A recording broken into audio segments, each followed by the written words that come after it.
महाभारत की कहानियों में अगर कोई कथा सबसे ज्यादा पीड़ा, त्याग और नियति की मार दिखाती है, तो वो है दानवीर कर्ण के जन्म की कथा। ये कहानी शुरू होती है एक जिज्ञासा, एक वरदान और एक ऐसे त्याग से जिसने इतिहास रच दिया। महर्षि दुर्वासा का वरदान।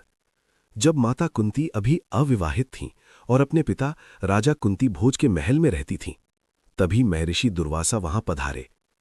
कुंती ने पूरे मन, सेवा और समर्पण से उनकी सेवा की।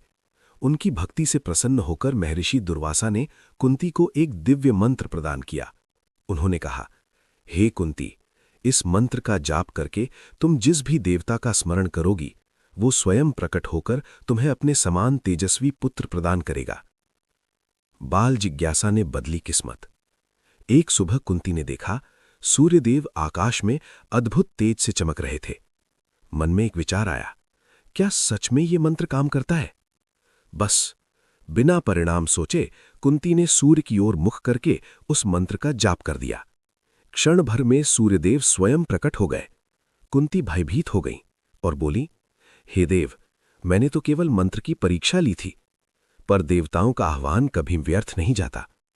सूर्यदेव ने कुंती को एक महान पुत्र का वरदान दे दिया। कवच और कुंडल के साथ जन्म। कर्ण का जन्म किसी साधारण बालक की तरह नहीं हुआ। सूर्यदेव के अंश होने के कारण वो जन्म से ही स्वर्ण कवच और कुंडल धारण किए हुए पैदा हुआ। वो कवच उसके शरीर का हिस्सा था जो उसे संसार की हर शक्ति से सुरक्षित करता था। वो बालक नहीं, चलती फिरती दिव्यता था। लेकिन समाज निर्दयी था। कुंती अविवाहित थी।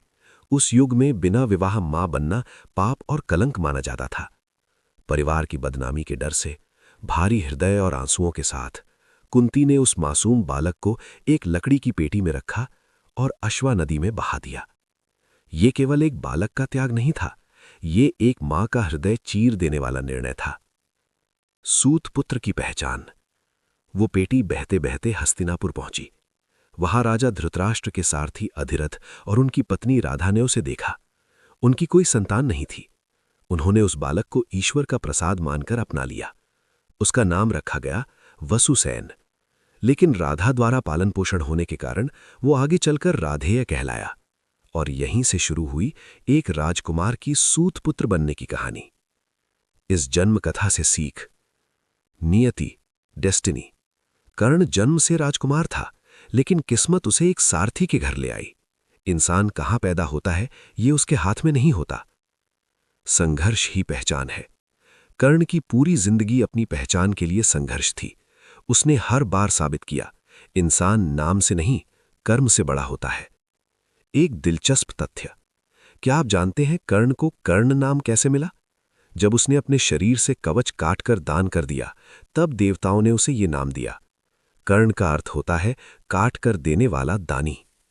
क्या आप कर्ण और दुर्योधन की दोस्ती की शुरुआत की कहानी सुनना चाहते हैं? वही कहानी जहां कर्ण को पहली बार सम्मान मिला था। वीडियो को लाइक करें, चैनल को सब्सक्राइब करें और कमेंट में कर्ण लिखें ताकि अगली कहानी सबसे पहले आप तक पहुंचे।